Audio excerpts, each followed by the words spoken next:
बिहार के पूर्णिया के निर्दलीय सांसद राजेश रंजन उर्फ पप्पू यादव, ये नाम आपने सुना होगा, कई बार सुना होगा।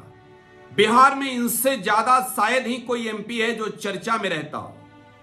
पप्पू यादव राजनीतिक रूप से भी चर्चा में रहते हैं, सामाजिक रूप से भी चर्चा में रहते हैं। बिहार की जनता के बीच सबसे ज्यादा रहने वाले बिहार के किसी नेता का नाम है तो वो पप्पू यादव का है। और इन दिनों एक बार फिर से पप्पू यादव चर्चा में है। आपको मालूम है कि पप्पू यादव की चर्चा क्यों होती है? पप्पू यादव बिहार में गरीबों के मसीहा के रूप में जाने जाते हैं। पप्पू यादव मददगार के रूप में जाने जाते हैं। बिहार की जनता ने बिहार के किसी कोने से जब भी पप्पू यादव को आवाज दिया है वो वहां खड़े मिले हैं। एक बार फिर से कुछ ऐसी तस्वीरें सामने आई है जिस तस्वीर को देखकर आप कहेंगे कि नेता हो तो पप्पू यादव के जैसा। अब देखिए, पप्पू यादव निर्दलीय सांसद हैं।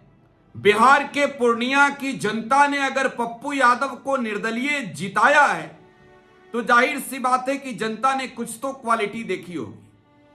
लेकिन बिहार में कई बार अपने पार्टी के सिंबल से चुनाव लड़े पप्पू यादव को सिर्फ और सिर्फ हार का सामना करना पड़ा। बिहार में इस वक्त पप्पू यादव की चर्चा उनके मसीहा और मददगार वाले छवि को लेकर हो रही है। दरअसल पप्पू यादव बक्सर के दौरे पर थे। एक ही परिवार के 5 लोगों को बेखौफ अपराधियों ने गोली मारी थी, जिसमें 3 लोगों की मौत हो गई थी।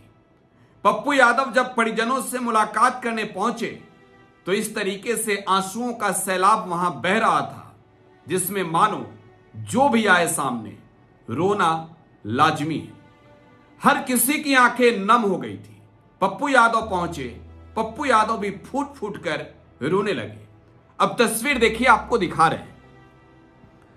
यह तस्वीर है बक्सर की, जहां पर राजेश रंजन और पप्पू यादव राजपुर थाना क्षेत्र के अहियापुर गांव गए थे, जहां पर बेखौफ अपराधियों ने 5 लोगों को गोली मारी थी, जिसमें 3 लोगों की मौके पर ही मौत हो गई थी। एक व्यक्ति जिंदगी और मौत के बीच अस्पताल में जूझ रहे हैं। पप्पू यादव ने परिजनों से मुलाकात किया। जैसे ही पप्पू यादव वहां पर पहुंचे, चीख और पुकार में पूरा इलाका उस वक्त तब्दील हो गया। हर किसी की आंखें नम थी। ये तस्वीरें भी आपको हम दिखा रहे हैं। पीड़ित परिजनों से पप्पू यादव पहुंचे तो परिजनों का रो रो कर बुरा हाल था। चारों तरफ खौफ का मंजर था, क्योंकि जाहिर सी बात है कि 5 लोगों को गोली मारी गई थी। पप्पू यादव ने परिजनों को मुलाकात के बाद 50-50 हजार रुपए की आर्थिक मदद की। और साथ ही साथ ये जो तस्वीर इस वक्त आप देख रहे हैं, पप्पू यादव भी रो रहे हैं। वो तस्वीर, वो हालात देखकर पप्पू यादव भी रो पड़े। पप्पू यादव की आंखों से भी आंसू निकल रहे थे। जाहिर सी बात है कि नेता तो बिहार में बहुत हैं, सैकड़ों हैं, हजारों हैं। मदद करने कौन जाता है? मसीहा बनकर कौन जाता है? दर्द और पीड़ा को बांटने कौन जाता है? वो एक ही नाम है, राजेश रंजन और पप्पू यादव का। अब पप्पू यादव की यह तस्वीर इस वक्त सोशल मीडिया पर खूब वायरल है। लोग कह रहे हैं कि नेता हो तो ऐसा। गए तो थे आंसू पोंछने, लेकिन पप्पू यादव परिजनों का आंसू देखकर खुद रोने लगे। खुद को नहीं रोक पाए कि कैसे खुद को संभाले, कैसे खुद को हालात में काबू में रखें। पप्पू यादव के आंखों से गिरी आंसुओं की बूंद बता रही थी पीड़ा जो जनता का है वही उनके अंदर है।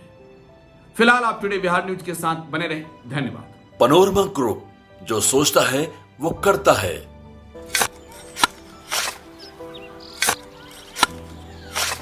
नई का साल मुबारक हो चाचा। हाँ, मुबारक। जब तक इस सरकार बा तब तक नया साल मुबारक। कहाँ का बात करत बाड़? बात ई बा, साल चाहे नया होके दिन चाहे, हमार जिंदगी में तो बस दुख है, दुख बा। बाढ़ के समस्या 10 का 10 बा। फसल बर्बाद हो जाला या ऑन पॉन बिक जाला। ना कोई उपाय बा, ना कोई राहत।